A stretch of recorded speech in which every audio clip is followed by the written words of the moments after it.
misdefining and misunderstanding our priorities. And we have to be very honest with ourselves.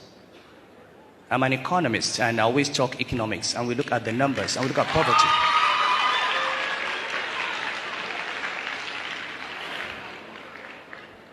If you look at all the poverty indices in the world today, you find that in southwest Nigeria, the incidence of poverty is 20%. In the northwest, it is 80%.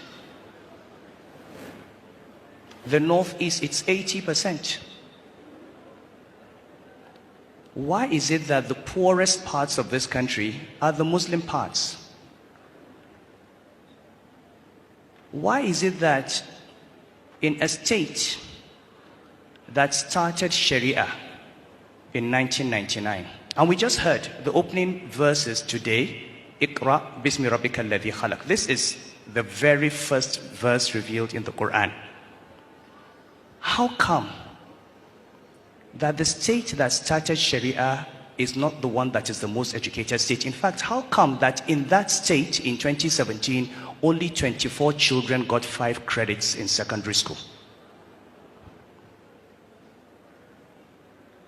How do we define Sharia? How do we define Islam? Illiteracy? Malnutrition? Children on the streets? We have to ask ourselves.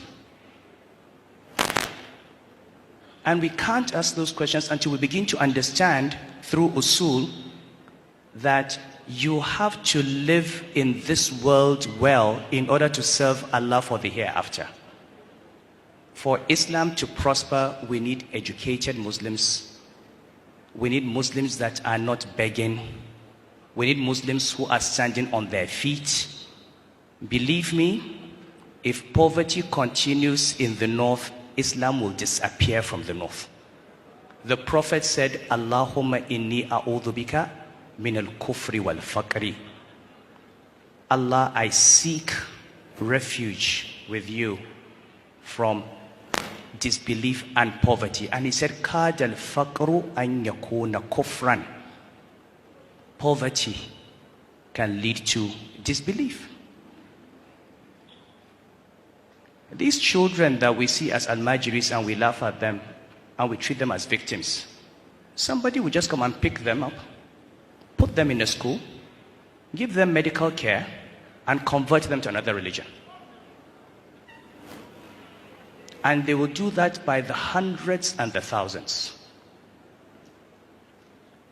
So, what we see on the street is a product of bad economic policies and wrong priorities.